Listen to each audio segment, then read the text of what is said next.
kita bisa menjalankan kegiatan ini, dan juga saya sangat bersyukur sekali karena sampai saat ini ada kurang lebih 200 peserta yang terdaftar. Dan ini pesertanya, Dok, bukan hanya PPDS, karena ini adalah sebenarnya IPP, adalah suatu forum untuk residensi psikiatri di Indonesia, namun ternyata pesertanya juga sangat luas gitu. Ada dokter umum, bahkan juga ada orang tua di sini saya lihat, dan juga ada beberapa perwakilan dari rumah sakit umum daerah, dan juga puskesmas, serta beberapa LSM.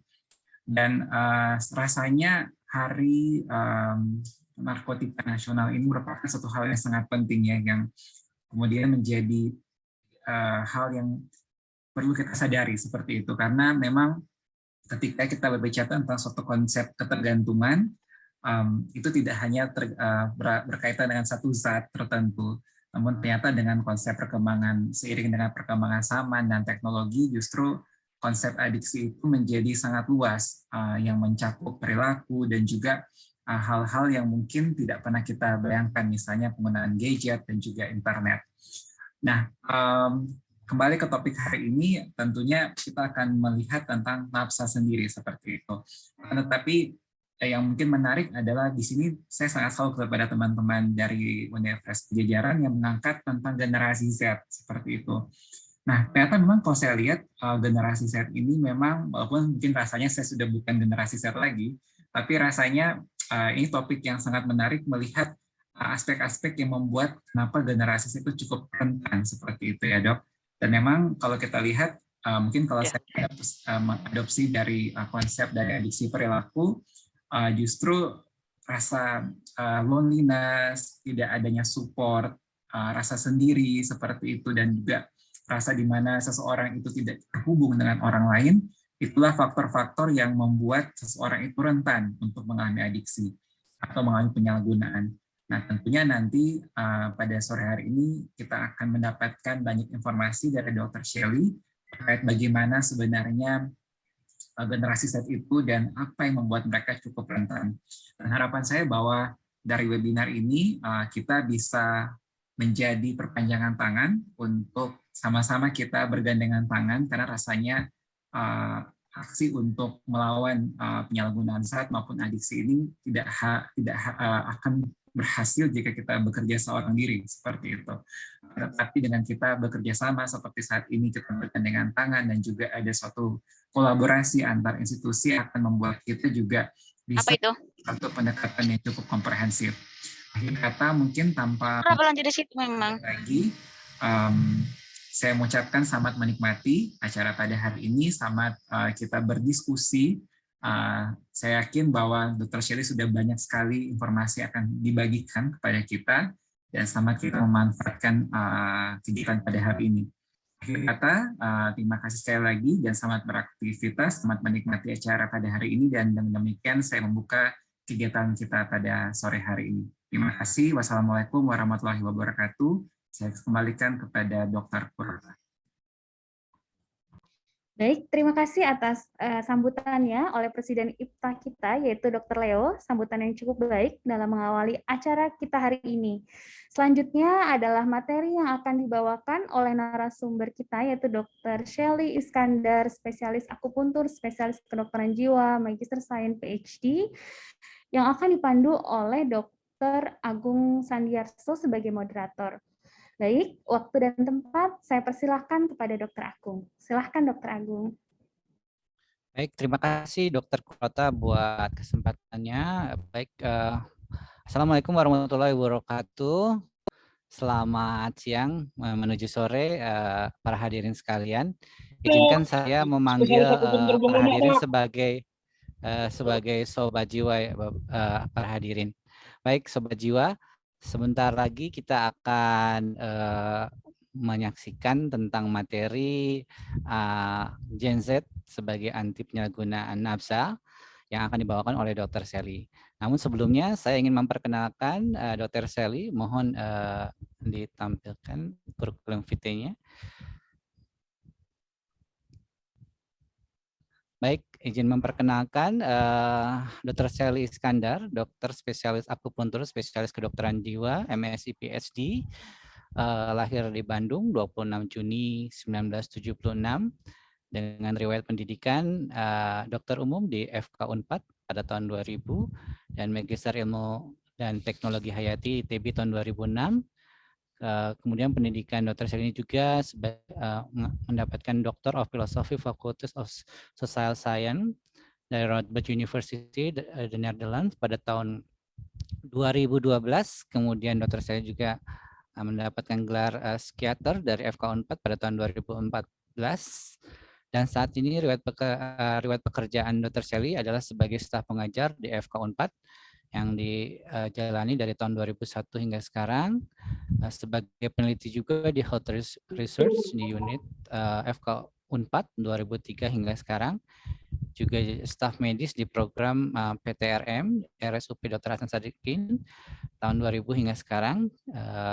Dr. Sally juga sebagai psikiater di Rumah Sakit Umum Dr. Hasan Sadikin dan Rumah Sakit Umum Melinda dari 2004, Melinda 2 tahun 2014 hingga sekarang. Dan Dr. Sally juga menjabat sebagai Ketua Program Studi PPDSP SP1 Psikiatri FK Unpad dari 2017 sekarang. Iya.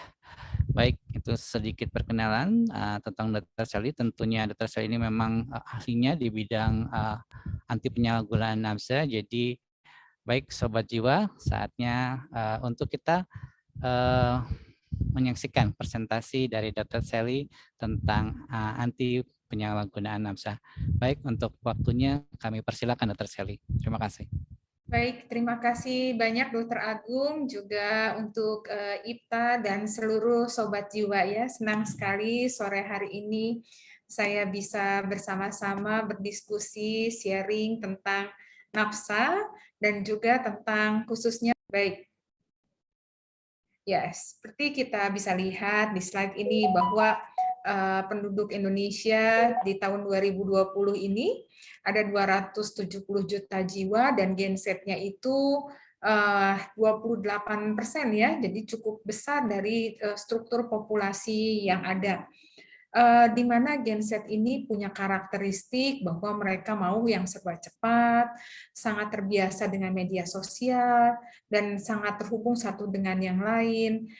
Untuk masalah teknologi, saya rasa sangat-sangat keren, tapi mereka punya permasalahan bahwa waktu untuk bertahan, berkonsentrasinya itu agak berkendala, sehingga lebih menyenangi hal-hal yang informasi dalam bentuk visual. Kalau kita lihat nanti dalam pembahasan di sore ini, saya diminta untuk menjelaskan tentang apa itu nafsa, jenis-jenisnya, penyebab penggunaan nafsa, dan bagaimana cara pencegahannya. Saya lihat partisipasinya sangat bervariasi ya, dari ada yang saya baca, ada yang dari Papua, juga dari BNN, dari berbagai tempat, dan saya rasa juga ada beberapa yang memang termasuk dalam generasi Z ini. Narkoba itu kalau sering disebut narkoba itu singkatan dari narkotika, psikotropika, bangsa adiktif, dan prekursor. Ini sama dengan nafsa, sebenarnya hanya singkatannya saja yang berbeda. Nafsa ini lebih banyak dipakai di kalangan medis ya, di kalangan kedokteran. Nafsa itu karena mengikuti penggolongan narkotika, psikotropika berdasarkan undang-undang. Kalau dilihat dari efeknya, kita bisa lihat ada 3 gejala utama yang disebabkan oleh nafsa ini. Bisa depresan yang menyebabkan orang lebih rileks, lebih nyaman. Kemudian stimulan yang membuat orang berenergi, bersemangat, bisa lebih aktif. Halusinogen yang sifatnya memberikan fantasi. Itu adalah nafsa, ya, berbagai jenis nafsa dengan efeknya. Nah, kalau bisa bersifat depresan, stimulan, atau halusinogen ini, itu tergantung dari jenis nafsanya dan juga dosisnya. Sehingga, sebagai contoh, kalau seseorang memakai ganja dengan dosis kecil, dia itu merasa rileks, merasa nyaman, sehingga merasa efek yang seperti depresan. Sedangkan kalau dipakai dalam jumlah yang besar, efeknya seperti halusinogen, membuat adanya halusinasi. Makanya dia disebut sebagai kanabinoid. Begitu ya. Nah, kalau stimulan ini tentu seperti yang tadi saya sudah sampaikan, efeknya untuk meningkatkan kegiatan pada sistem saraf pusat. Jadi lebih aktif, lebih semangat, yang termasuk di dalamnya adalah kafein, nikotin, amfetamin, dan kokain. Saya sering dengar cerita dari pasien-pasien saya, "Dok, kalau saya malam kebangun, nggak bisa tidur, mood-nya jelek, saya ngerokok." Ya, iya ya, jadi lebih susah tidur karena walaupun dia meningkatkan mood, menjadi lebih nyaman, tapi dia juga termasuk stimulan sehingga menjadi lebih aktif sebenarnya. Golongan yang kedua adalah depresan, di mana akan membuat sistem saraf menjadi lebih rileks, lebih tenang. Tetapi kita juga bisa lihat dari jenis-jenis obatnya. Di sini ada alkohol, ada benzodiazepin.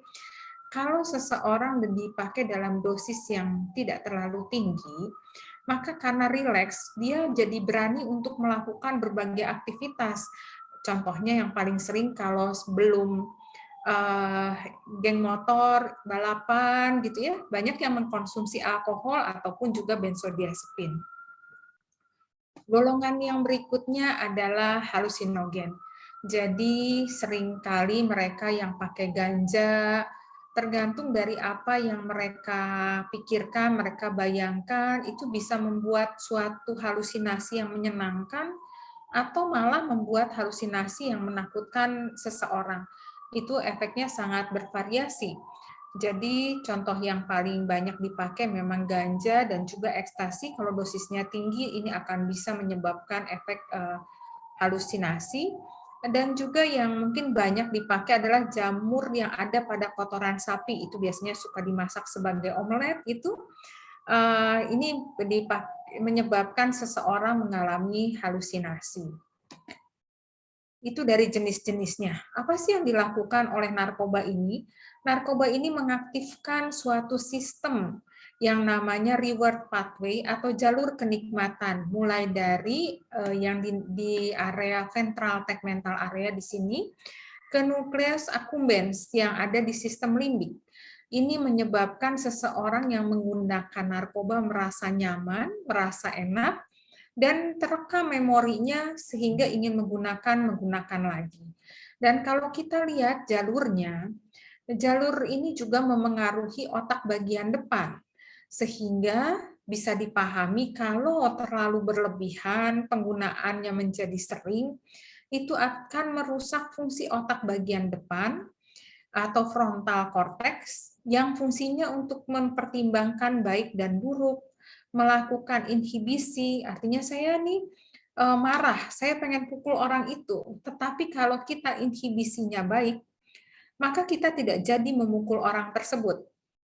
Nah, pada penggunaan nafsa, kontrol, penghambat, atau inhibisi itu berkendala, sehingga dia akan lebih mudah terlibat dengan permasalahan-permasalahan, pertengkaran, kemudian juga pengambilan keputusan yang salah, ikut dalam berbagai, tadi Dr. Leo sudah menyampaikan, adiksi itu tidak hanya adiksi zat, ya, walaupun yang kita bahas pada kesempatan ini adiksi zat, tapi seseorang dengan adiksi zat ini memiliki kerentanan untuk mengalami adiksi yang perilaku lainnya maupun gangguan mental lainnya, karena masalah tentu akan jadi lebih banyak karena dia tidak mampu untuk menghambat permasalahan, menghambat dorongan yang tidak baik dari dalam dirinya, tidak mampu untuk mempertimbangkan yang baik dan salah, tidak mampu untuk membuat perencanaan dengan baik, tentu orang yang seperti ini akan lebih banyak stresnya. Ya, dan sayangnya hal ini terjadi pada mayoritas generasi yang saat ini dimasukkan ke dalam generasi Z atau bisa kita lihat yang umurnya berkisar antara 12 sampai 26 tahun. Itu adalah mereka yang paling rentan untuk mulai terjadinya penyalahgunaan nafsa. Kenapa? Karena kita bisa lihat di sini ya, bahwa perkembangan otak itu berjalan dengan bertahap. Jadi makin tinggi umurnya, makin biru-biru warna otaknya, artinya makin matang. Orang itu matang otaknya setelah dia berumur 20 tahunan, bahkan beberapa riset menunjukkan sempurnanya di umur 25 tahun gitu. Jadi kalau dia mengalami permasalahan dalam perkembangan otak, artinya otak yang paling lambat terjadinya kematangan itu di otak bagian depan, maka bisa kita pahami seseorang yang ditawari nafsa oleh teman-temannya sulit untuk menolak, dibilang nggak gaul, nggak akan mau punya teman, dan itu tantangan terbesar buat remaja, di mana mereka butuh pengakuan dari sesamanya. Mereka kalau menggunakan narkoba di usia remaja ini, tentu perkembangan otaknya tidak bisa berlanjut. Sudah belum matang, dirusak oleh narkoba, oleh nafsa ini, dan proses pematangannya jadi semakin berkendala. Dan setelah ini terjadi, maka terjadi perubahan di otak mereka. Apa perubahan yang terjadi? Mereka berubah dari yang tadinya mencari kesenangan, sekarang karena sudah terjadinya adaptasi, itu berusaha untuk mengatasi perasaan tidak nyamannya atau efek negatif dari nafsa seperti gejala putus hasnya. Ritual yang kehilangan ritualnya itu membuat mereka menjadi kompulsif, dan saat menjadi kompulsif maka kontrolnya akan hilang. Ini bisa kita lihat bahwa pada orang yang menggunakan narkoba, kontrolnya jadi gambar kontrolnya kecil. Jadi apapun yang mereka lakukan lebih banyak tanpa pertimbangan. Ini yang membuat semakin lama semakin bermasalah. Apapun masalahnya, alkohol dan drug solusinya. Itu. Jadi awalnya seseorang kalau menghadapi masalah bisa mencari alternatif yang lain, bisa makan, bisa nonton, bisa jalan-jalan, tapi karena terjadinya adaptasi di otak, ketidakmampuan untuk mempertimbangkan berbagai hal, maka solusinya selalu narkoba. Apapun masalahnya, narkoba solusinya. Dan kalau dilihat bisa dengar dari berbagai macam pengalaman orang-orang di sekitar yang menggunakan narkoba, dikatakan bahwa pengobatannya tidak efektif, kok kambuh lagi. Kenapa seperti itu? Karena kalau dibandingkan dengan penyakit seperti tekanan darah tinggi atau hipertensi, mereka itu di terapi berkelanjutan. Kalau adiksi itu pas lagi makan narkoba saja ditangani. Padahal kita tahu otaknya sudah berubah, tidak sama dengan otak yang orang belum menggunakan narkoba. Tetapi terapinya sekali lagi hanya saat mereka kambuh. Itu yang membuat mereka, terapi dari adiksi ini tidak efektif. Jadi terapinya perlu berkelanjutan dan didukung oleh semua masyarakat seperti ini ya. Contoh terapi dengan sistem pendekatan tradisional, dan ini yang seharusnya dilakukan secara terus-menerus, dilatih kemampuan-kemampuannya, kemampuan untuk mengatakan tidak, kemampuan untuk melakukan perencanaan dan mempertimbangkan. Seperti yang tadi saya sudah sampaikan, bahwa karena adanya permasalahan di otak bagian depan, maka dia akan jadi lebih rentan untuk menggunakan narkoba. Penggunaan ini menyebabkan mereka lebih rentan untuk mengalami gangguan psikiatri. Dan teori lain juga menyampaikan bahwa mereka yang secara genetik memiliki permasalahan psikiatri akan lebih mudah untuk menggunakan narkoba, karena nggak semua orang pakai narkoba terus langsung suka ya. Ada yang memakai narkoba, oh jadi muntah-muntah, jadi mual, tidak meneruskan memakai narkoba. Itu adalah masalah dari genetiknya, pengaruh dari genetik dan lingkungan. Sehingga dalam penanganannya perlu melihat adanya komorbiditas dalam gangguan psikiatri.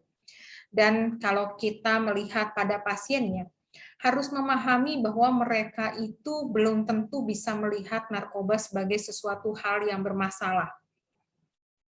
Sering sekali dari pasien-pasien saya, mereka menyampaikan, "Dok, kalau pakai benzo saya jadi bisa kerja, jadi percaya diri, jadi bisa tidur, tidurnya bagus." Itu artinya mereka belum siap buat berubah. Mereka dalam tahap prakontemplasi. Keluarga dan terapisnya yang mengajak mereka untuk berhenti pasti akan berantem, karena pengguna narkoba tersebut tidak bisa melihat permasalahan pada dirinya. Jadi kita harus membawanya secara bertahap dengan terapi yang dikenal dengan wawancara motivasi supaya mereka memiliki pemahaman yang lebih baik tentang penggunaan nafsanya dan perlahan-lahan bisa mempersiapkan dirinya untuk menjalani terapi dengan lebih baik. Dan kalau kita lihat tidak semua ya orang yang makan nafsa langsung jadi adiksi. Sekali lagi kita pendekatannya harus melihat sudah seberapa sering, sudah seberapa mengganggu fungsinya, sehingga kita bisa fokus pada mereka penanganan ini tergantung dari kebutuhannya. Jadi yang saya lihat di sini peran dari semua pihak dengan pemahaman dari webinar ini harapannya bisa memberikan informasi, membantu mereka yang masih permasalahannya masih ringan dengan pencegahan, atau mereka yang permasalahannya masih menggunakan narkoba secara sekali-sekali di sini. Bagaimana pencegahannya? Kita harus paham bahwa penyebab dari penggunaan nafsa ini adalah bukan hanya masalah moral, artinya kalau kita melihat ini orang kurang taat beragama, kurang rajin dalam melakukan ritual agamanya, maka pendekatan terapinya akan memperbanyak kegiatan agama atau kegiatan ritual keagamaan tersebut. Bukan hal yang tidak tepat, tetapi tidak cukup, karena kita harus memahami seseorang menggunakan nafsa itu karena cuma ada dua alasan kenapa seseorang menggunakan nafsa. Yang satu adalah karena mereka tidak nyaman dengan dirinya, dan yang kedua adalah mereka merasa semuanya sudah oke, tapi ada yang kurang lengkap. Saya biasanya sering memberikan perumpamaan seperti ini. Kamu nonton film, udah dengan teman-teman, filmnya seru, tempat duduknya nyaman, AC-nya oke, tetapi rasanya ada yang kurang kalau belum mengunyah sesuatu. Itulah yang menyebabkan seseorang biasanya menggunakan nafsa. Kalau mereka nyaman dengan dirinya, merasa cukup dengan dirinya, maka orang itu tidak akan menggunakan nafsa. Dan kalau kita lihat di Gen Z ini, dibandingkan dengan generasi-generasi lainnya, mereka itu kurang nyaman dengan dirinya. Jadi bisa dilihat di sini bahwa yang merasa puas itu termasuk yang paling rendah di Gen Z ini, cuma 45%. Ini hasil penelitian apa tahun 2018 ya di Amerika. Memang kita belum punya data di Indonesia, tapi secara umum Gen Z ini memiliki permasalahan mental yang lebih banyak hal yang mereka rasakan sebagai ketidakpuasan. Dan kalau kita lihat selain faktor generasi, apalagi sih yang bisa menyebabkan permasalahan dalam adiksi ini, kenapa seseorang lebih rentan menjadi adiksi? Jadi kita bisa lihat ada faktor genetik, faktor ketidakstabilan zat kimia di otak, adanya perbedaan dari anatomi dari orang tersebut, kemudian secara faktor psikologisnya rasa tidak percaya diri, ada trauma-trauma, bullying, banyak sekali pasien menceritakan tentang bullying, stres yang terus-menerus, apalagi kalau bullyingnya terus-menerus ya. Kemudian adanya tekanan dari teman, kemudahan akses narkoba, dan lingkungan rumah yang tidak menyenangkan. Ini bisa dilihat bahwa dari penelitian menunjukkan dari pencitraan otak itu memang beda kalau orang-orang yang menggunakan narkoba itu rata-rata mereka tidak aktif dopamin reseptornya, artinya mereka ini susah untuk merasa bahagia gitu. Dan kita bisa lihat semua faktor ini sangat berperan terhadap otak sehingga melahirkan perilaku adiksi tadi. Dan perilaku adiksi akan membuat stres lebih banyak. Sekali lagi kita mengulang tentang stres. Stres itu adalah suatu keadaan yang bisa merubah keseimbangan di dalam tubuh. Kalau sesuatu itu kita maknai sebagai hal yang dapat kita kontrol, dapat diatasi, membuat kita semakin menunjukkan kemampuan kita, walaupun stres, itu adalah stres yang baik.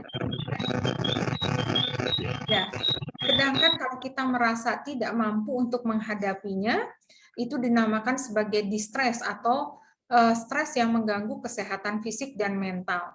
Saat seseorang mengalami stres, maka terjadi perubahan yang sangat banyak di tubuhnya, mulai dari kepala sampai ujung kaki. Sekali lagi, ini adalah ketidaknyamanan. Terima kasih, Dr. Sally. Izin Ya. mengingatkan waktunya 2 menit lagi. Terima kasih. Dok. Baik, terima kasih. Ya, ketidaknyamanan ini perlu kita atasi dengan berbagai hal. Dengan cara apa? Dengan cara kita memperbaiki situasi secara psikologis yang berubah terus-menerus, secara sosial yang berubah secara terus-menerus. Dengan cara apa? Dengan melakukan lifestyle psikiatri yang terdiri dari olahraga, pola makan yang sehat, kemudian manajemen stres, dan juga dengan melakukan dukungan sosial. Jadi kalau kita bisa melakukan dukungan sosial satu sama lain, bisa saling mendukung, saya mengenalkan dengan istilah DEKAP ya. DEKAP itu singkatan dari dengarkan, secara empati, kemudian kerjakan solusi-solusinya, dan juga mempertahankan kondisi yang sudah sehat mentalnya tersebut. Maka kalau kita bisa mempertahankan hal ini, memberikan dukungan ini pada orang-orang sekitar, tentu harapannya orang tersebut bisa mengatasi stresnya, bisa merasa nyaman dengan dirinya, sehingga karena kita tahu hanya ada 2 alasan mengapa seseorang menggunakan narkoba, yaitu tidak nyaman dengan dirinya. Yang kedua adalah segala sesuatu yang dilakukan oleh dirinya sudah oke, tapi ada yang kurang. Maka kita dengan melakukan berbagai hal yang bisa mencegah kedua hal tersebut, bisa mencegah seseorang dari menggunakan nafsa. Dari yang biasanya menggunakan nafsa, bisa tidak menggunakan nafsa lagi. Untuk yang penggunaan nafsanya sudah lebih kompleks, tentu hal tersebut tidak cukup, perlu ditambah dengan terapi-terapi lainnya. Masih banyak yang ingin saya sampaikan berkaitan dengan lifestyle psikiatri ini, tetapi saya rasa itu lebih menarik dalam bentuk diskusi ya, dalam bentuk interaksi. Sehingga saya cukupkan presentasi saya di sini. Terima kasih banyak untuk perhatiannya. Saya kembalikan ke Dr. Agung. Baik, terima kasih Dr. Sally buat presentasinya yang sangat menarik. Ya, mungkin para sobat jiwa masih banyak ya yang ingin diketahui tentang nafsa ini. Tapi kita nanti mungkin kita lanjutkan dalam tanya jawab ya. Tapi sebelum kita masuk ke tanya jawab, nanti kita ada sedikit permainan ya para sobat jiwa ya, nanti untuk supaya kita lebih segar lagi, dan permainan ini nanti akan dipandu oleh Dr. Bianda. Silakan Dr. Bianda untuk memandu permainan kita. Terima kasih. Oke, terima kasih Dr. Agung. Suara saya sudah jelas ya Dr. Agung ya. Izin saya mengambil alih. Selamat sore sahabat jiwa semuanya. Semoga semakin sore semakin tetap semangat ya. Nah, biar nggak pada ngantuk nih, sebelum melanjutkan ke acara berikutnya untuk Q&A, mari kita main bersama-sama dulu. Kita refreshing dulu nih sahabat jiwa. Di sini saya akan share link, sebuah link yang bisa ikutin. Oke, sebentar ya.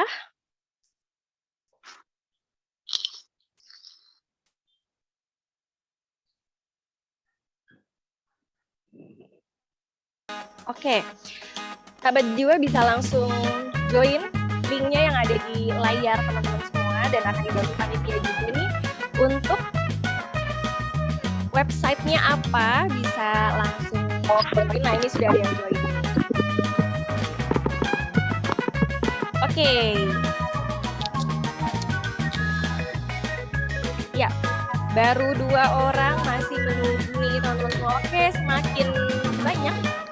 Sudah ada 6, sudah ada 6. Ayo ikutan dulu yuk biar nggak pada ngantuk, biar tetap semangat sampai nanti jam 5 sore. Ada 2. Pertanyaannya simple aja, jawabannya juga ya mungkin simple juga. Nanti coba kita lihat ya bareng-bareng ya. Nah, udah lumayan banyak nih. Waduh, langsung 38 ya. Tunggu lagi deh sampai 50 minimal. Ada Aduh, saya senang banget nih masih pada semangat semuanya. Semoga semangatnya ini ya, nular ya ke teman-teman yang lagi ada dimanapun. Oke, saya rasa cukup ya, biar kita nggak berlama-lama lagi. Ini pertumbuhannya cepat banget, sampai 100 deh, di diskon deh, sampai 100. Yuk yang masih mau ikut, silakan. 7374, ini 4 pertanyaan aja, cepet-cepetan, dan gak cuma cepet, tapi yang paling tepat juga nih, sahabat jiwa.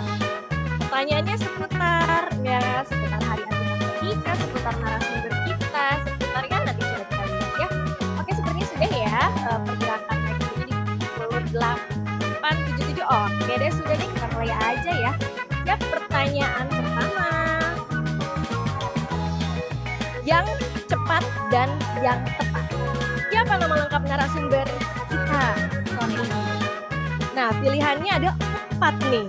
Semuanya Dr. Shelly. Coba dilihat nih. Coba dilihat detailnya nih, gelarnya nih. Ada yang SPN, ada yang SPKJ. Ya, 2, 1. Ya, waktunya sudah habis. Wah, ada 32 orang yang benar. Selamat. Yang belum menang nih, jangan hati, tenang aja. Di sini kita langsung lihat nih juaranya. Nomor 1 adalah iya. Oke, yang paling tercepat dan tentunya paling tepat juga. Selamat kepada Bel ya. Nah, oke, kita langsung aja ke pertanyaan kedua ya. Siap semuanya, jarinya, layarnya juga disiapin, matanya ke layar masing-masing ya. Jangan lihat yang lain-lain lagi nih. Oke, sahabat jiwa, pertanyaan kedua yang paling cepat dan paling tepat. Kapan Hari Anti Narkotika Internasional diperingati? Kapan ya? 30 Juni, 28 Juni, 26 Juni, atau 15 Juli? Pada tahu nggak nih, sahabat jiwa nih? Coba kita lihat. Yang tercepat dan yang paling benar adalah jawaban benarnya. Banyak yang terkecoh, 15 Juli. Yang benar adalah 26 Juli ya. Oke deh, nggak apa-apa. Masih ada kesempatan untuk 2 pertanyaan terakhir nih, sahabat jiwa. Oke, yang paling juara nih. Nah, yang tadinya Bel juara 1, wah kesusul nih sama Thomas nih juara 1. Oke, next kita lanjutkan ke pertanyaan yang ketiga. Mana nih belum muncul? Oke. Siap-siap. Tahun lahir yang termasuk ke dalam Gen Z. Nah, tadi udah dibahas sama Dr. Shelly loh. Tahun 96 sampai 2012, tahun 46 sampai 64, tahun 65 sampai 80, atau 81 sampai 95. Nah, sahabat jiwa sendiri masuk ke generasi mana nih kira-kira nih?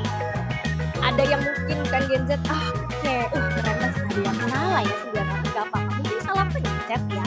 Oke, kita masuk. Sebelum pertanyaan keempat nih, kita lihat dulu nih pemenangnya nih untuk yang sampai 3 pertanyaan ini yang tercepat dan tertepat tentunya. Teman-teman semua, coba kita lihat nih sahabat jiwa. Wah, menyusul lagi Bel, hebat sekali. Oke, pertanyaan terakhir ya sahabat jiwa semuanya. Siap? Ini pertanyaannya gampang banget. Gampang banget. Apakah kepanjangan dari IPTA? Tinggal dilihat. Nah, semuanya IPTA nih. Aduh. Tapi apa nih bedanya nih?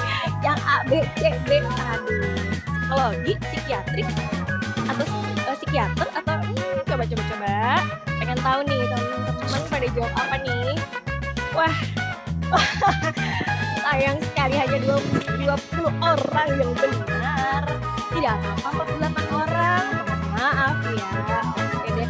Mungkin sekarang sekalian lihat layarnya masing-masing nih. Menang nggak nih juara 1-nya nih? Nah, yang Bel tadi sudah tersusul juga nih. Oh, tidak. Oke, juara 1-nya Jordan. Siapakah? Selamat siapapun kamu, selamat telah memenangkan juara 1 kuis dari webinar Gen Z anti penyalahgunaan nafsa ini. Oke, terima kasih. Semoga teman-teman tetap semangat dan saya kembalikan lagi kepada moderator. Terima kasih. Baik, terima kasih Dr. Bianda buat gamesnya yang sangat menarik dan membuat kita semangat lagi ya, sobat-sobat jiwa. Ya, baik, saatnya kita masuk ke sesi pertanyaan. Mungkin nanti kita dipersilakan bagi Sobat Jiwa yang ingin bertanya, silakan raise hand, nanti panitia akan meminta untuk membuka mikrofon, ataupun jika Sobat Jiwa tidak mau secara langsung, boleh mengetik pertanyaannya melalui kolom chat. Baik, mungkin di sini sudah ada yang raise hand, Dr. Sally, yaitu Sobat Abdurrahman ya, Natakusuma ya. Baik, mungkin bisa membuka mic-nya dan videonya, Sobat Abdurrahman, silahkan. Oke, selamat sore dok. Saya izin nggak pakai kamera ya. Baik, silahkan. Saya mau tanya sama dokter. Sebenarnya nanyanya ke soal layanan rehabilitasi sih ya. Layanan rehabilitasi itu kan konsepnya komprehensif dan holistik ya. Pertanyaan saya, apakah bisa rehabilitasi yang dengan para pengguna penyalahguna nafza yang dalam rehabilitasi dengan komorbiditas mental health issue itu digabung dengan yang tidak komorbid. Artinya, apakah harus rehabilitasi itu hospital base atau bisa direhabilitasi sosial seperti biasa? Ketika dia minum obat dan lain-lain, itu kan di dalam program satu rehabilitasi yang sosial ya, yang nggak hospital base itu kan mengganggu secara program. Apakah itu bisa digabung atau memang harus dipisahkan si klien ini dengan yang tidak minum obat? Itu sih pertanyaan saya. Terima kasih.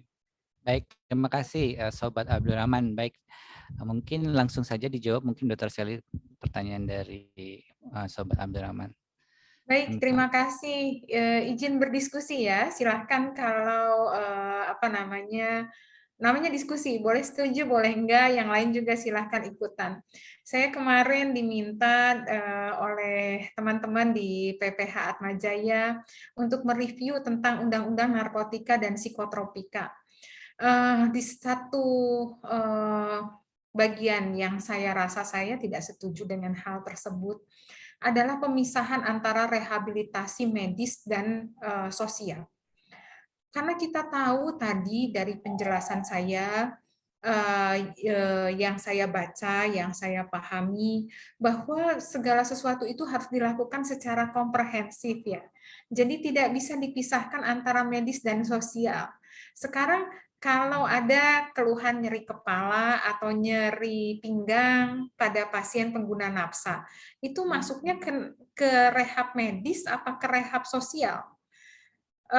Penggunaan nafsanya untuk mengatasi nyerinya. Contohnya begitu. Kita tahu pengguna nafsa apalagi di tahun 90-an itu banyak yang berkomorbid dengan HIV.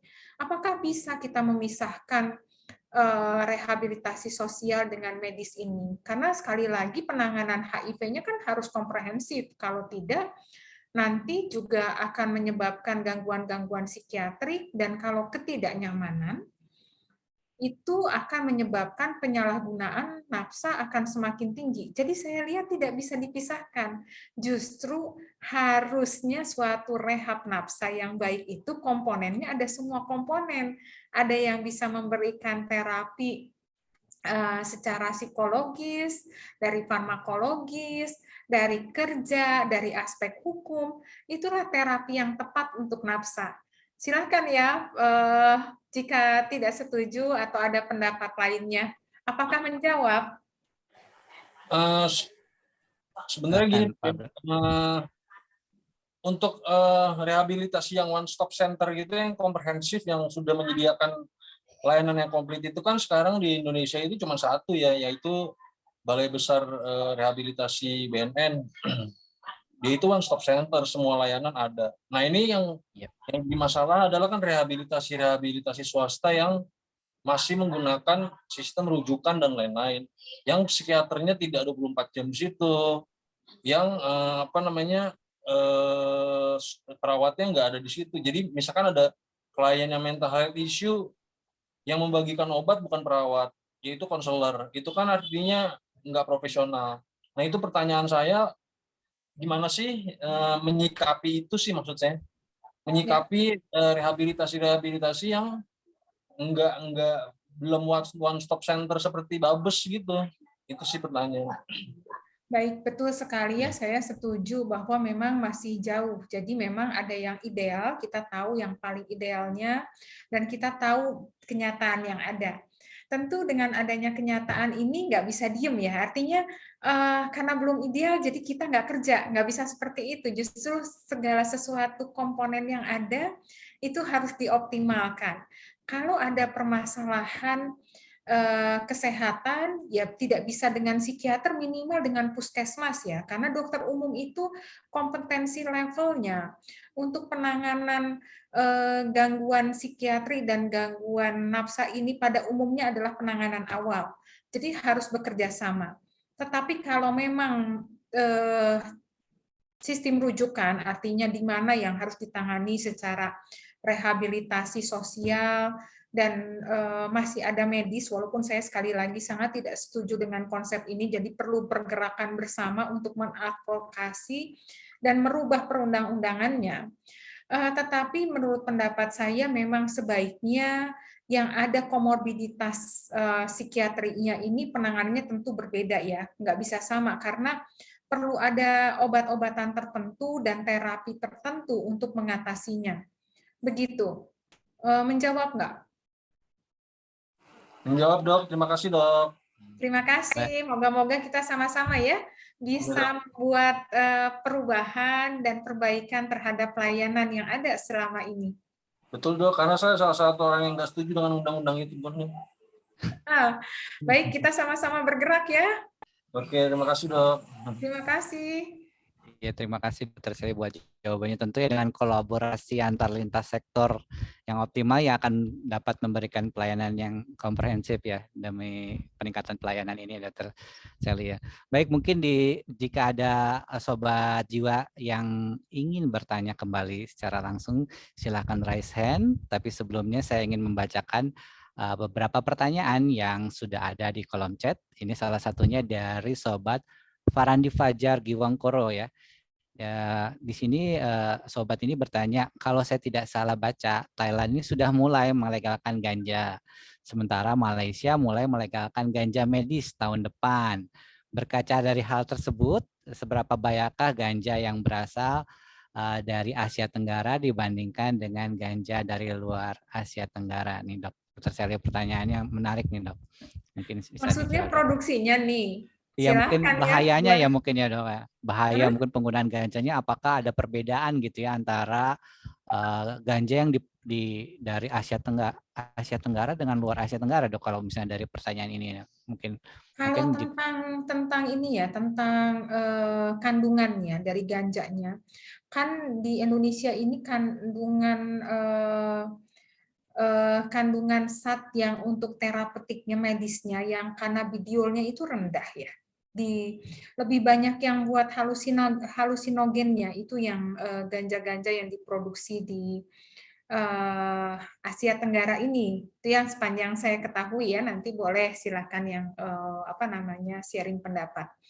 Tetapi karena kualitas ganja yang berbeda ini, kan kita kalau terapi medis itu fokusnya dengan mengambil zat aktifnya ya, cannabidiol itu yang zat aktif itu yang akan digunakan untuk mengatasi mual, contohnya untuk mengatasi nyeri. Dan kalau dibebaskan, sekali lagi, kalau ini bicara tentang pelegalan, karena ada dua topik yang tadi saya dengar di pertanyaannya. Kalau topiknya tentang pelegalan, sekali lagi, nggak ada rumus yang dari hasil data ya, kita selalu referensinya adalah meta-analisis atau juga dari review artikel kan gitu ya. Jadi dari dua sisi itu dilegalkan bermasalah, tidak dilegalkan juga bermasalah. Jadi memang ini suatu kondisi yang tidak mudah. Jadi saya belum melihat suatu meta-analisis yang mengatakan bahwa pelegalan itu jauh lebih baik dibandingkan tidak dilegalkan. Tapi kalau saya ditanya pendapat saya sangat setuju dengan obat-obatan atau terapi yang bisa mendukung perbaikan pasien. Jadi evidence base-nya harus bisa ditunjukkan sejauh mana zat aktif tersebut bermanfaat untuk suatu diagnosis tertentu gitu. Itu harus lebih dibuktikan. Kalau itu memang terbukti, kenapa tidak? Tapi kalau secara utuh di komponen, anggaplah kita bicara tentang rokok. Di situ kan ada begitu banyak komponen ya, ada 1000. Ganja juga sama, ada 1000 komponen di situ kurang lebih. Dan yang bermanfaatnya itu yang mana kita harus bisa lebih selektif. Silakan buat yang lain ya, yang kalau punya pendapat yang berbeda atau masih belum jelas ingin menanyakan lagi, silakan. Baik, terima kasih Dr. Sally. Mungkin dari Sobat Farandi nih, jika ingin masih belum puas, silahkan jika ingin secara langsung bertanya. Dan mudah-mudahan menjawab ya dok ya pertanyaannya. Jadi bagaimana kita mengetahuinya, tentunya harus ada penelitian-penelitian yang membuktikan bahwa zat tersebut apakah berbahaya atau tidak, dan bagaimana tentang manfaat dan mungkin resiko yang mungkin diterima pada orang-orang yang menggunakan ganja tersebut. Baik, kita lanjut ke pertanyaan selanjutnya dok. Pertanyaan yang berikut adalah pertanyaan tentang izin bertanya dok dari tentang rata-rata penyembuhan atau program rehabilitasi ADC dok, ini membutuhkan waktu berapa lama? Kemudian bagaimana membedakan antara overdosis dan withdrawal dari nafsa? Terima kasih dok. Ini pertanyaan dari Dokter Melani ya, Soleman dari Puskesmas Cikidang ya, betul ya? Silahkan dok. Baik, iya, terima Dokter. kasih ya untuk pertanyaannya. Jadi memang rehabilitasi ini kita konsep di adiksi ini adalah chronic brain disease, artinya dia konsepnya penyakit kronis sama seperti hipertensi, kencing manis gitu ya. Jadi tidak mengenal kata sembuh sebenarnya, tapi terkontrol. Gitu. Jadi kalau kita bisa lihat di lamanya rehabilitasi ini sehingga seseorang itu terkontrol, sangat dipengaruhi oleh banyak faktor yang tadi saya sampaikan sebagai faktor genetik, faktor psikologis, dan sosial.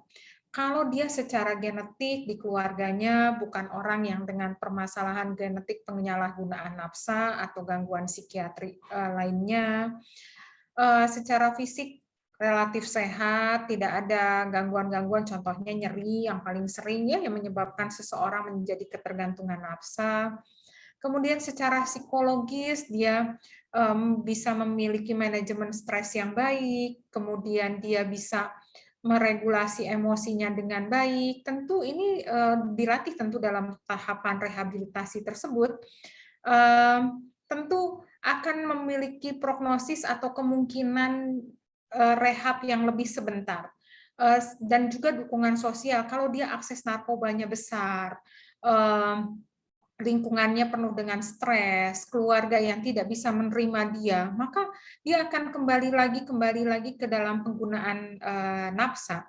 Karena secara prinsip, kalau seseorang tidak nyaman dengan dirinya, atau dia merasa tidak cukup ya, ini apa yang saya dapatkan itu ada yang kurang, maka dia akan cenderung untuk menggunakan nafsa. Kalau dari pasien-pasien bisa dilihat di pasien yang menggunakan metadon, ada yang udah sampai direhab 30 kali gitu, tetap pakai nafsa lagi, walaupun rehabnya udah di berbagai negara dengan berbagai metode, itu bisa dalam tahap yang berulang lagi, kambuh lagi. Dan kemudian juga untuk mereka dengan terapi atau rehab ini, ada yang program metadon contohnya, itu bukan program yang diperuntukkan untuk waktu yang sebentar, tapi sebenarnya untuk orang-orang yang membutuhkan, saya bisa bilang bisa untuk seumur hidup, mereka memang harus menggunakan terapi maintenance ini gitu. Ya. Terus yang kedua ya, pertanyaannya, Agung boleh diulang pertanyaan yang nomor 2-nya?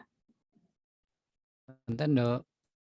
Pertanyaan kedua adalah bagaimana membedakan antara overdosis dan withdrawal dari nafsa Dok? Nah, pertanyaan yang keduanya, Dok.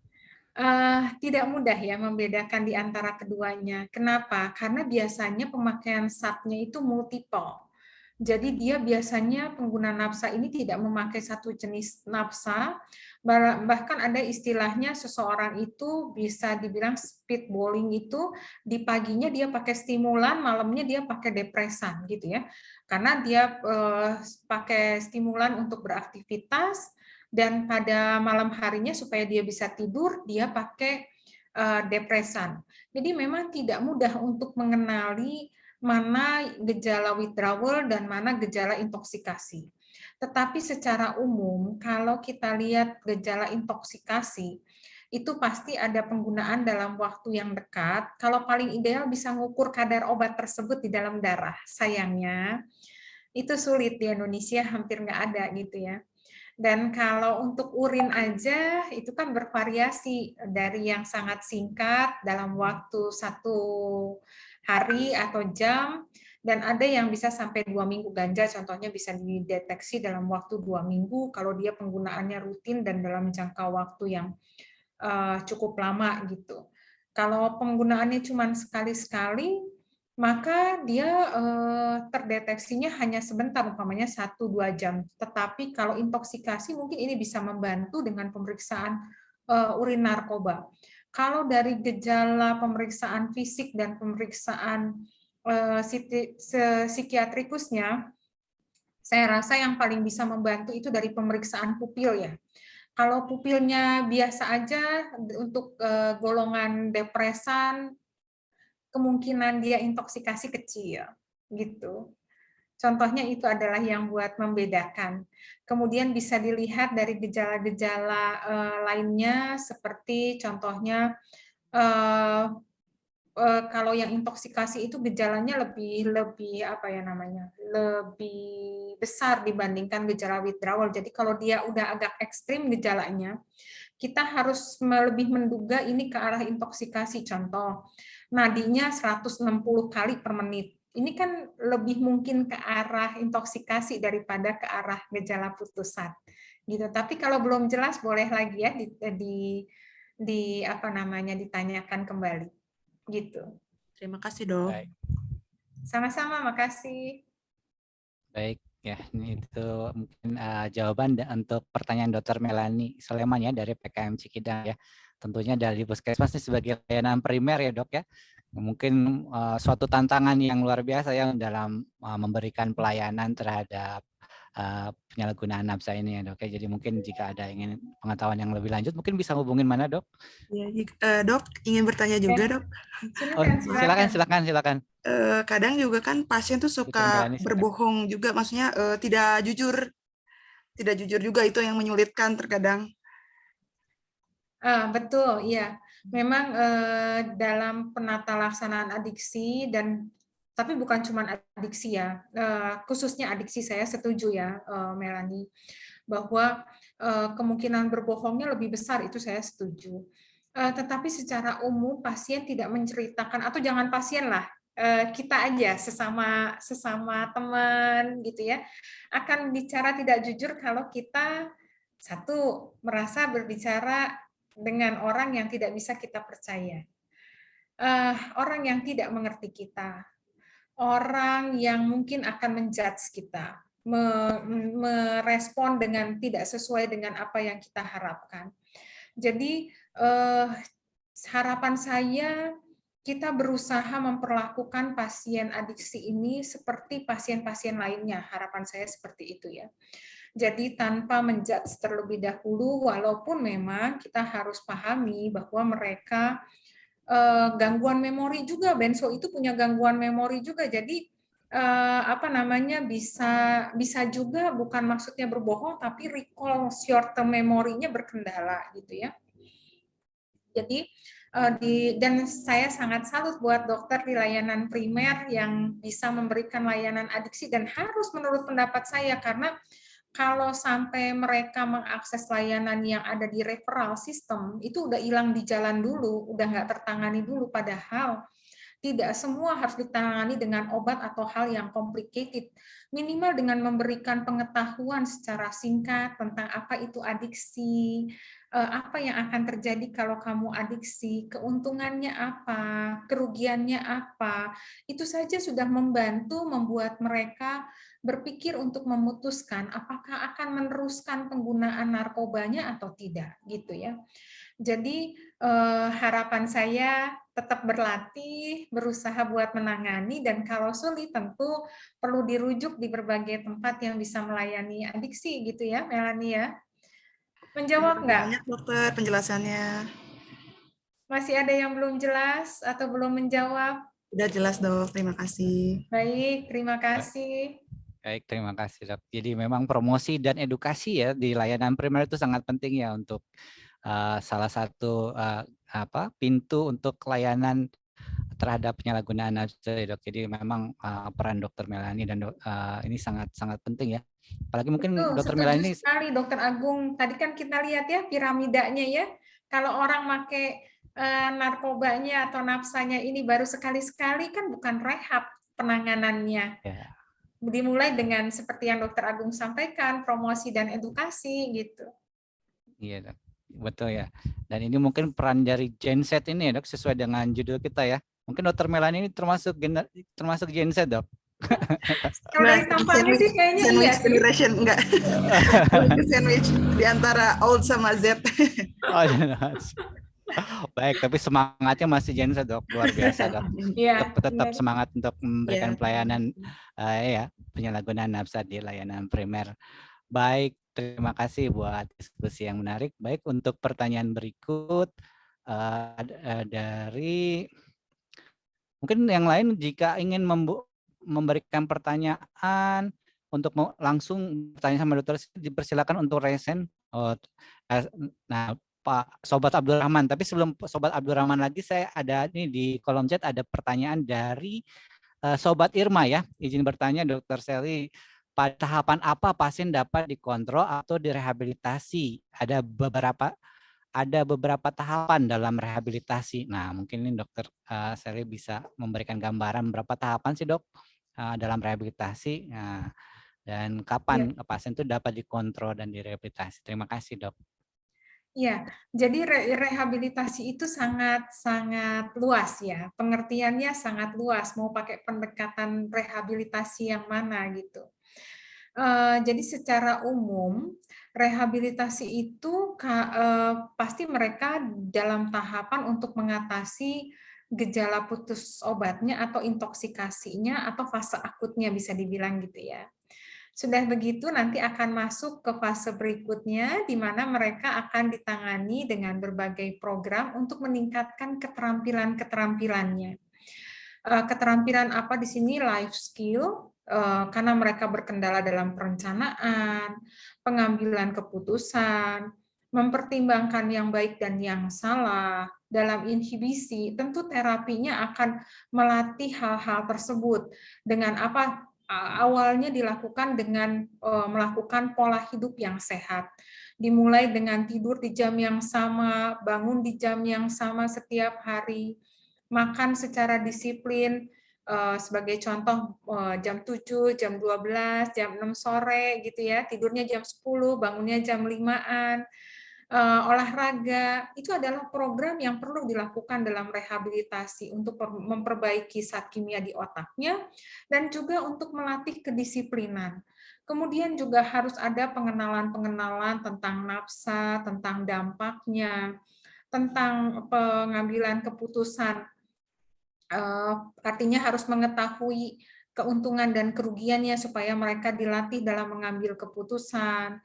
Kemudian juga dilatih bahwa dalam tahapan penggunaan nafsa ini ada yang namanya belum memahami kerugiannya atau prakontemplasi, kemudian memahami bahwa ada keuntungan dan kerugiannya atau yang kita sebut dengan kontemplasi, dan kemudian mereka melakukan persiapan, melakukan aksi, dan bagaimana mempertahankannya, bagaimana bisa menolak, bagaimana bisa mencari pekerjaan, bagaimana bisa menata hidupnya. Itulah yang harus dilakukan dalam suatu rehabilitasi. Caranya macam-macam, pendekatannya bisa macam-macam. Ada yang berbasis komunitas, ada yang dengan therapeutic community, ada yang dengan gabungan berbagai mix campuran dari berbagai metode yang diterapkan, tapi itu adalah berbagai metode yang paling sering digunakan gitu ya. Dan nanti setelah mereka siap, kita coba dengan dari tahap rehabilitasi yang rawat inap, biasanya akan dicoba dengan mereka tidurnya tetap kembali ke tempat rehab, aktivitasnya di luar tempat rehab, dan kemudian kembali ke komunitas. Itu adalah rehab rawat inap. Tapi kalau rehab dalam struktur yang komunitas, ya tidak ada tahapan seperti itu. Jadi pengertian rehab ini sangat luas, dan mereka siapa saja bisa dimulai direhab kalau memang sudah dalam level ketergantungan ya, sudah ada gejala putus asa dan sudah ada toleransi peningkatan dosis untuk mendapatkan efek yang sama. Itu perlu rehabilitasi. Kalau yang lain yang sebelumnya dari tahap awal penggunaan nafsa walaupun cuma sekali sudah harus diintervensi, tapi namanya bukan rehabilitasi. Mungkin gitu ya. Moga-moga menjawab. Kalau belum jelas silakan. Atau ada yang lain yang saya rasa juga di sini banyak teman-teman dari BNN yang saya rasa juga sangat ahli dalam hal ini, juga dokter yang lain, psikiater yang lain. Silakan untuk berdiskusi bersama ya. Baik, terima kasih dok. Mungkin juga jika ada dokter-dokter atau misalnya sobat jiwa yang ingin berbagi atau ingin menambahkan, silahkan raise hand, nanti kita akan boleh berdiskusi lebih jauh ya dok ya, supaya lebih interaktif dalam diskusi ini. Baik, mungkin sudah menjawab ya dokter sobat Irma ya, apakah sudah cukup? Nanti kalau misalnya belum cukup, silahkan dilanjutkan pertanyaannya ya dok, sobat Irma ya. Baik, untuk pertanyaan berikut, mungkin saya izin menjawab, membacakan dulu pertanyaan dari sobat Nur Halimah. Ini izin bertanya dok, bagaimana menyikapi oknum yang bermain atau pengedar yang sangat ingin mengambil keuntungan, terlebih jadi orang berpengaruh dalam lingkungan. Dia sangat senang mendekati orang-orang adiksi dok. Wah ini oknum ya dok, atau pengedar yang ingin mengambil keuntungan. Gimana kita nyikapinya dok? Dokter Sally punya pendapat tentang ini dok? Iya pasti ya, menurut pendapat saya namanya orang jualan pasti pengen barangnya laku lah ya. Semakin besar keuntungan yang dia dapatkan, itu yang jadi tujuan dia. Nah, sekali lagi kita harus tahu peranan masing-masing ya, peranan di tenaga kesehatan apa, kita fokus dengan layanan kesehatan yang diberikan. Kalau umpamanya untuk penanganan hukum, kita melihat ada permasalahan tersebut, ya kita laporkan lewat mekanisme yang ada gitu, lewat pelaporan lewat polisi atau BNN sebagai jalan tengahnya, karena di situ terlibat lebih banyak profesi ya di dalam BNN ini gitu. Jadi harapannya memang harus ditindak, dan namanya bandar gitu ya, bisa dibilang ini kan namanya kriminal ya, harus dihukum dengan hukuman yang berlaku sekarang ini gitu. Begitu Dokter Agung menurut pendapat saya. Iya dok, ya. Jadi memang perlu kerjasama lintas sektor ya dalam penanganan masalah hal ini ya dok ya. Jadi dalam ini mungkin pihak aparatur negara ya, mungkin kepolisian atau mungkin BNN yang bisa melakukan intervensi, atau mungkin ada sobat-sobat ya jiwa yang bisa kasih masukan atau pendapat, atau mungkin kita persilahkan ini sobat Abdul Rahman kayaknya sudah raise hand dari tadi nih, mungkin ingin mengasih pendapat yang lain dok. Baik, silakan. Oke, selamat sore lagi dok. Ya. Selamat sore, silakan. Ini pertanyaan terakhir sih. Pertanyaan terakhir, silakan. Kalau ditanya nih nggak apa-apa ya. Silakan. Ini pertanyaan saya dua sih. Yang pertama, ini kan generasi Z ini adalah generasi yang produktif ya. Produktif artinya generasi yang masih belajar dan lain-lain. Dan kebanyakan memang sekarang klien itu banyaknya di generasi Z. Nah itu masalahnya kan bukan si kliennya aja yang bermasalah, artinya signifikan othersnya juga bermasalah. Artinya gini, artinya ya udah Mas rehab aja gitu, padahal dia masih sekolah dan lain-lain. Padahal pemakaiannya masih coba-coba dan lain-lain. Itu yang pertama. Yang kedua, ketika pulang keluarganya nggak terima, misalkan lu jangan pulangin dulu deh, dia direhab aja dulu karena dia bermasalah di rumah dan lain-lain. Dan itu banyak terjadi, maksudnya signifikan harusnya nggak mendukung dan lain-lain. Support sistemnya nggak mendukung. Nah itu gimana sih cara menyikapinya? Padahal kalau kita adakan sesi family dialog pun mereka nggak kooperatif keluarganya gitu misalnya. Itu menyikapinya gimana? Itu yang pertama. Yang kedua, saya pernah ketemu satu terapis akupuntur ya. Kebetulan dokter akupuntur ya. Akupuntur yang dia juga menerima pasien dengan penggunaan nafza dengan terapi akupuntur. Pertanyaan saya, apakah terapi akupuntur itu evidence based untuk terapi penggunaan nafza? Itu sih pertanyaannya. Terima kasih, Dok. Baik, terima kasih Sobat Abdurrahman. Mungkin bisa langsung dijawab ya, Dok ya. Baik, 2 pertanyaan, Dok. Iya, terima kasih. Ya, kalau untuk saya rasa memang tidak mudah ya untuk penanganan di mana keluarganya tidak mendukung, karena di dalam terapi apapun saya rasa dukungan dari semua pihak itu sangat membantu. Karena kalau kita jalan sendirian itu tentu akan lebih berat. Terlebih ini genset yang istilahnya masih berkisar umurnya antara 10 sampai 26 tahun ya sekarang ini. Jadi mereka biasanya secara finansial belum mandiri, kemudian secara pekerjaan juga belum mandiri. Sehingga agak sulit ya buat mereka menentukan keputusan untuk diri mereka sendiri. Nah, kita sebagai terapis, sebagai tenaga medis berusaha untuk mencari resources atau sumber daya yang dipunyai. Apakah kakaknya bisa ditanya dari keluarganya siapa lagi yang bisa mendukung dia. Kita masuknya nggak langsung ke orang tuanya, umpamanya bisa lewat kakaknya atau lewat keluarga besarnya. Adakah yang lebih paham tentang hal ini? Kita berusaha seperti itu ya. Karena kalau umpamanya tidak didukung, dia tidak melanjutkan sekolah, contohnya, pasti akan jadi berkendala dalam kehidupan selanjutnya. Dia kemungkinan besar akan merasa lebih nggak nyaman dengan dirinya, lebih tidak percaya diri nantinya. Jadi berbagai hal perlu dipertimbangkan dan ini dijelaskan kepada keluarganya dan siapa yang nanti bisa membantu permasalahan tersebut gitu. Mungkin itu. Yang kedua, akupuntur evidence base-nya selama ini menyampaikan hanya untuk mengatasi, yang saya ketahui, yang saya baca, itu hanya untuk membantu mengatasi withdrawal symptoms-nya saja. Jadi kalau untuk gejala-gejala lainnya, saya rasa penanganan akupuntur ini belum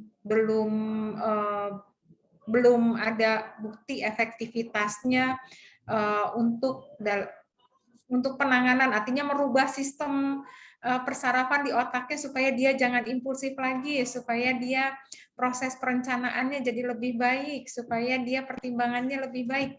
Saya rasa belum ada ya risetnya sampai ke sana. Bukan berarti dia tidak efektif, tapi evidence yang ada sampai sejauh ini belum menunjukkan hal tersebut. Bagaimana? Menjawab tidak? Oh, artinya di akupuntur ini hanya untuk terapi awal aja, Dok ya? Betul, di fase akut, benar. Oke, makasih, Dok. Ya, sama-sama. Baik, terima kasih Sobat Abdurrahman buat pertanyaannya dan jawabannya Dr. Sally. Ya, memang banyak sekali pertanyaan-pertanyaan tentang bagaimana sih meresponi tentang tata laksana atau pengobatan para penyandang nafsa ini. Ya, memang kita harus ya balik lagi ya, harus tanya pada ahlinya dan apakah itu berdasarkan evidence base ya. Baik, untuk ada pertanyaan berikut ya Dok. Mungkin waktunya kita ini terbatas, tapi ada satu pertanyaan lagi mungkin yang menarik ya Dok, dari Sobat Farandi Fajar Giwangkoro. Ini ditanya nih, bertanya bahwa kalau generasi Gen Z nih Dok, itu sangat rentan Dok, terpapar narkoba. Nah, bagaimana dengan fenomena paparan narkoba lewat mata atau yang disebut narkolema? Dan apakah bila sudah terpapar, Gen Z ini mengalami suatu proses destruksi yang lebih besar untuk jika terpapar nafsa ini melalui narkolema. Demikian Dok, mungkin bisa dijawab Dok. Iya, terima kasih ya. permasalahan adiksi ini kan memang prinsip dasar adiksi walaupun bukan nafsa, adiksi game, internet, pornografi, judi, itu semua menggunakan reward pathway atau jalur kenikmatan yang sama dari ventral tegmental area sampai ke nucleus accumbens, itu pakai jalur yang sama dan akan menyebabkan peningkatan dopamin juga. Dan itu menyebabkan perubahan dalam sirkuit otak, artinya perubahan secara mudahnya perubahan di otaknya akan terjadi. Baik apapun penyebab dari adiksi. Apa yang dikatakan dengan adiksi? Adiksi itu kata kuncinya adalah kontrolnya bermasalah, mengganggu fungsinya, terjadi gejala putus asa, terjadi peningkatan zat atau penggunaan untuk mendapatkan efek yang sama. Itulah pengertian dari yang dinamakan dengan adiksi. Jadi kalau dia tidak bisa mengontrol penggunaan internetnya, penggunaan gamenya, pasti fungsi hidupnya terganggu. Fungsi hidup itu apa? Tidur terganggu. Kemudian dia beraktivitas sehari-hari sebagai apa? Sebagai pelajar, sebagai pekerja, itu pasti terganggu fungsinya, gitu. Ya. Jadi saya sangat setuju adiksi apapun itu tentu bermasalah, apalagi terjadinya pada genset yang perkembangan otaknya kita ketahui belum sempurna. Bisa sempurna itu ada yang walaupun di antara mereka ada ya yang sudah sempurna, tapi kita bisa tahu dari teori rata-rata penggunaannya itu terjadi di umur yang masih kurang dari 20 tahun rata-rata mulai terjadi mulai terjadi adiksi tersebut, begitu.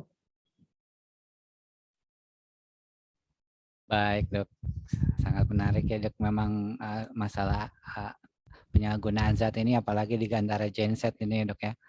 Nah mungkin dari dokter sendiri ya, mungkin untuk karena kita waktunya terbatas ya dok, untuk genset ini dalam gerakan terkait dengan hari anti penyalahgunaan nafsa ini ya dok ya. Mungkin apa yang dokter bisa berikan dok sebagai kata penutup pada pertemuan ini ya dok. Terima kasih dok. Ya, saya rasa untuk genset dan untuk semua ya, terlebih untuk karakter genset ini ya, karena karakter genset ini adalah orang-orang atau dalam usia yang masih remaja dan dewasa awal, tentu akan besar tantangannya. Biasanya di generasi ini kan kita sudah bahas tadi, mereka punya karakteristik yang ingin serba cepat, serba instan gitu ya. Jadi saya rasa sangat perlu untuk bisa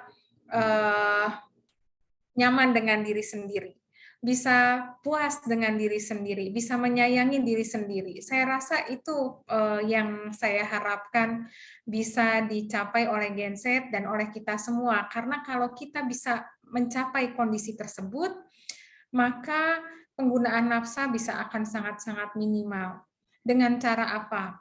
Dengan cara satu, pola hidup sehat, balik lagi. Yang saya sebut tadi sebagai lifestyle psychiatry. Begitu. Kemudian dengan stress management yang baik, dan dengan melakukan dekap, dengarkan, empati, kerjakan, pertahankan, satu sama lain. Dengan hal tersebut harapannya kita akan membangun suatu suasana yang saling mendukung dan bisa mengoptimalkan usaha kita bersama untuk semakin sedikit, semakin tidak ada orang yang menggunakan nafsa. Mungkin itu dari saya, Dr. Agung. Baik dok, terima kasih. Sangat menarik sekali dok diskusi kita pada sore ini. Makin sore ini makin panas dok sebenarnya, tapi sayang ya waktunya ini terbatas ya. Jadi nanti mungkin pertanyaan tuh makin banyak nih dok, makin bertambah. Tapi sayang sekali kita dibatasi oleh waktu. Jadi mungkin nanti ada kesempatan ya mungkin Dr. Leo ya dari IPTA untuk mengadakan sesi kedua nih dok ceritanya. Karena seru banget nih, makin sore makin panas nih. Jadi tadi tuh baru mulainya dok.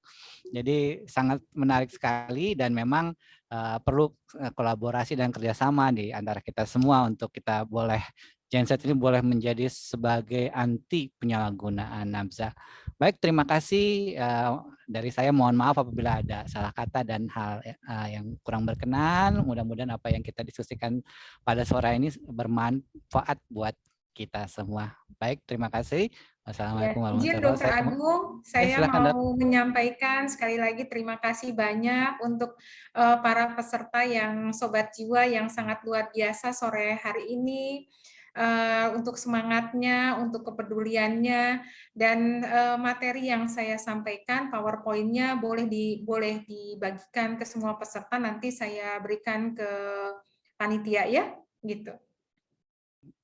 Baik, terima kasih Dr. Sally buat kebaikannya, membagikan materi kita, dan mudah-mudahan materi yang dibagikan ini juga boleh diaplikasikan dan sangat bermanfaat buat kita semua. Baik, terima kasih buat waktunya. Saya kembalikan acara ini dan waktunya kepada MC. Silakan Dr. Kurata.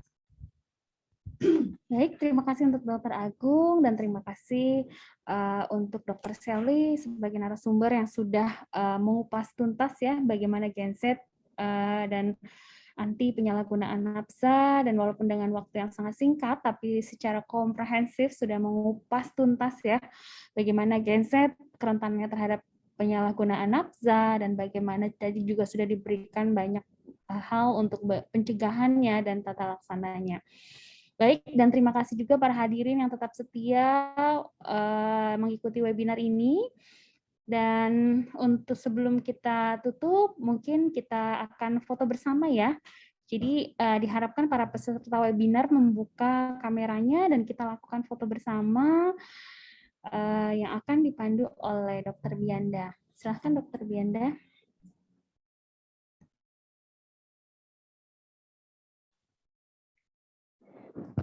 Baik, sahabat jiwa, dimohon untuk menggunakan virtual background jika ingin berfoto bersama.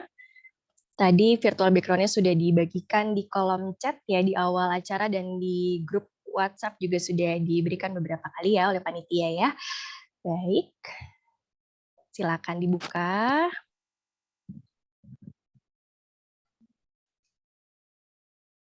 Sebentar ya.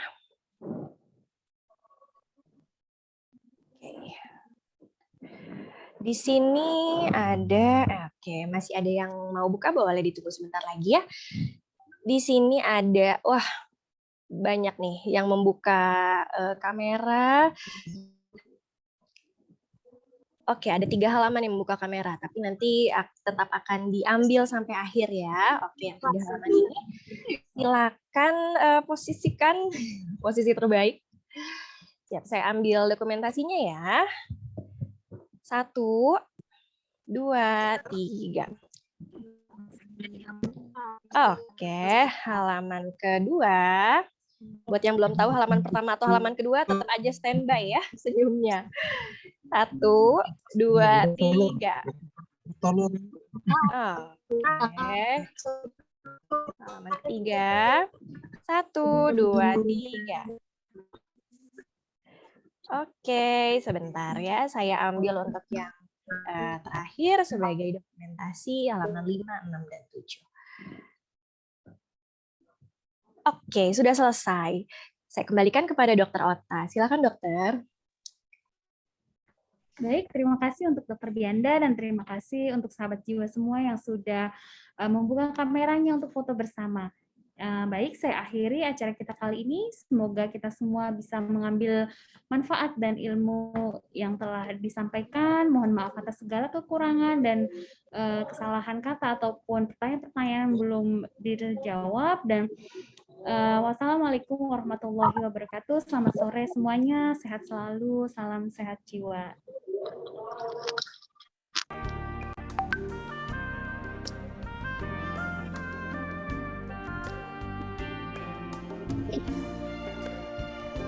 Terima kasih banyak semuanya, izin pamit ya.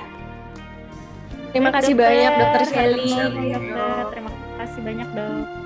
Terima kasih banyak peserta. Terima kasih banyak dok. Terima kasih ya. Terima kasih dokter. Terima kasih Ketua Andi. Terima kasih Ketua Andi.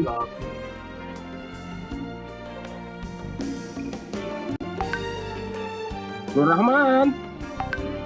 Masih, thank you. Nur Rahman apa kabar? Baik, saya.